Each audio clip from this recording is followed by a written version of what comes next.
안녕하세요. 김성일 목사와 함께하는 천국 이야기 시간 33번째 시간이 되겠습니다. 자, 32편 앞에서 말씀드렸던 32편을 들으신 분들은 32편에서 역대상하를 강의를 했는데 그 역대상하에 대한 내용을 기억하실 것입니다. 자, 역대상하는 어떤 책이라고 말씀드렸나요? 역대상하는 두 부분으로 이렇게 나눠져 있습니다. 하나는 역대상 1장부터 9장까지 이건 족보 이야기예요. 아담에서부터 시작된 족보. 그리고 이제 10장부터 시작해서 역대하까지 요 내용은 사무엘상과 하, 열왕기상과 열왕기하를 담아놓은 책입니다. 이게. 그렇다면은 차이점은 뭘까요? 같은 역사인데 차이점은 뭘까요? 사무엘상하, 열왕기상하는 정치적인 면을 중심으로 기록을 했고 역대상하는 종교적인 면을 중심으로 기록을 했습니다. 그래서 종교적 그러면 예루살렘 성전이 중심이 되고 예루살렘이 있는 곳은 남쪽이니까 남쪽 유다가 중심이 돼서 기록되었고 그리고 그걸 건축한 사람이 다윗이기 때문에 솔로몬이고 그걸 준비한 사람이 다윗이기 때문에 다윗과 솔로몬의 역사 그리고 성전을 중심으로 한 개혁자들의 이야기가 중심이 됐었습니다.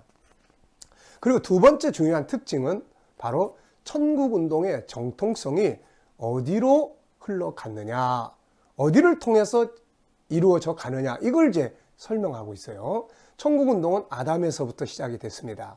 그래서 아담으로부터 출발을 해서 흐르고 마침내 다윗에 와서 언약이 맺어졌죠.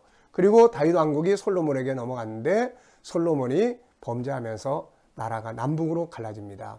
북쪽 이스라엘, 남쪽 유다. 이때 이제 천국운동의 정통성은 어디를 통해서 진행이 되냐면 북쪽 이스라엘이 아니고 남쪽 유다였습니다. 그러다가 북쪽 이스라엘이 멸망하고 남쪽 유다도 멸망하죠. 남쪽 유다가 멸망했을 때 유대인들은 많이 죽었지만 남은 자들은 애굽으로 내려가는 사람이 있었고 바벨론으로 잡혀가는 사람들이 있었어요. 그런데 선국운동의 정통성은 애굽으로 내려간 사람을 통해서 진행되는 게 아니라 바벨론의 포로로 잡혀간 사람들에 의해서 진행되게 됩니다. 그래서 이렇게 천국운동의 정통성의 흐름이 어디로 흘러가는 일을 보여주는 것이 역대상하의 내용입니다. 자, 그러면 이제 이 시간에는 바벨론으로 우리가 가보겠습니다. 이 바벨론으로 간 사람들은 거기에 가서 어떻게 하고 살았느냐. 바벨론으로 잡혀간 사람들 가운데 두 부류가 있었어요. 하나는 다니엘과 그의 친구들 같은 신분이 높은 사람들, 상류층 사람들이 있었고 또 일반 백성들이 잡혀서 또 바벨론으로 끌려가서 살게 된 경우가 있었습니다. 그래서 다니엘과 그의 친구들 같은 상류층 사람들이 거기 가서 뭐하고 어떻게 살았는지를 설명해 주고 있는 책이 대표적인 것이 다니엘서입니다.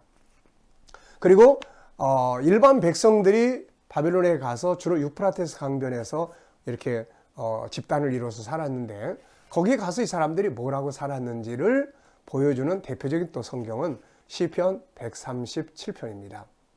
자, 이 두 곳을 보면 신분이 높은 사람들이든 낮은 일반 백성들이든 간에 바벨론에 가서 이 사람들은 바벨론화 되는 것이 아니라 그들이 가지고 있었던 본래의 정체성을 회복하는 삶을 살았던 것을 우리가 볼 수가 있습니다. 자, 먼저 다니엘서를 우리가 보면 사실 바벨론의 포로로 잡혀갔던 다니엘과 그의 친구들은 좋은 기회를 맞이했습니다. 왜냐하면 그들은 특별한 교육을 받으면서 왕의 음식을 먹고 살았어요. 이런 상황에서 그들은 이 교육을 다 마치면 이제 바벨론의 그런 리더자들로 활동할 수가 있었던 거죠. 자, 그런데 이제 문제가 무엇이었습니까? 그렇게 좋은 출세할 수 있는 기회를 받았지만 조건이 있었습니다. 그것은 너희가 바벨론화 되라는 것이죠. 이름도 바벨론식으로 바꾸고 문화도 바꾸고 너희가 믿었던 하나님은 버리고 바벨론의 신을 섬겨라는 것이었죠. 이런 문제 앞에서 다니엘과 그의 친구들은 과감하게 버립니다. 자기들의 정체성을 분명하게 한 거죠. 우리는 하나님의 백성이다. 하나님 나라의 백성이 하나님 나라 백성답게 살다가 잘 죽겠다. 그러면서 그 모든 조건들을 거절합니다. 그리고 다니엘 같은 경우는 하루에 3번씩 기도를 하죠. 다니엘서 6장 10절에 보면 하루에 3번씩 예루살렘을 향해서 기도를 했다고 했는데 무엇을 위해서 기도했을까요? 다니엘서 9장을 보면 다니엘이 하루에 3번씩 기도했던 내용이 나오는데 3가지였습니다. 첫째는 자기의 죄를 회개하며 기도했고, 두 번째는 백성들의 죄를 회개하며 기도했고, 세 번째는 예루살렘, 천국의 모형이 되는, 하늘의 예루살렘의 모형이 되는 예루살렘의 회복을 위해서 기도했습니다. 이런 기도들을 통해서 그들은 잃어버렸던 천국 백성으로서의, 천국 운동을 이루어가는 백성으로서의 정체성을 회복해 갈 수가 있었던 것이죠. 자, 또 일반 백성들이 모여 살았던 그 지역들에서는 어떤 일들이 벌어졌을까요? 그들 역시 이 바벨론의 우상에 빠지지 않고 바벨론에 동화되어 버린 것이 아니라 하나님 나라의 정체성, 그 나라의 백성의 정체성을 회복해 가면서 살았던 겁니다. 대표적인 말씀인 시편 137편을 보면 그들의 그런 상태가 이 시편 한 편 속에 잘 스며들어 있습니다. 그 중에 1절을 보면은 이런 말씀이 들어 있습니다. 우리가 바벨론의 여러 강변 거기 앉아서 시온을 기억하며 울었도다. 자, 이 속에는 그 지역에서 모여 살았던 이 사람들의 그 마음, 이들의 삶 전체가 이 속에서 잘 느껴지게 되는 거예요. 우리가 바벨론의 여러 강변 거기 앉아서 시온을 기억하며 울었도다. 이들의 마음은 바벨론에 있는 것이 아니었습니다. 바로 이들의 마음은 시온에 있었어요. 예루살렘에 있었어요. 하나님의 나라에 있었던 것입니다. 왕궁에서 살았던 다니엘이나 바벨론 강변에서 살았던 그 백성들이나 이들은 바벨론에 동화되지 않았고 바벨론의 우상들을 섬기지 않고 그러면서 자기들이 가졌던 천국 백성으로서의 정체성, 잃어버렸던 그 정체성을 잃어버림으로 망했는데 이것을 이제 회개하면서 눈물을 흘리면서 그 나라를 사모하면서 회복해 가고 있었던 것입니다. 이제 이것이 배경이 돼서 그들은 이제 돌아갈 수 있는 하나님의 은혜의 역사가 다시 이루어지게 된 것이죠. 자, 여러분, 오늘 저와 여러분들의 정체성은 무엇입니까? 성경을 연구하다 하면서 이들의 역사를 보면 가장 부러운 것이 어디에 가 있던 이들에게는 시온을 꿈꾸는 이 간절함이 있습니다. 오늘 저와 여러분들은 이들보다 더 실물이 되는 하늘의 예루살렘에 대한 사모함과 꿈과 비전을 가지고 살아야 할 것입니다.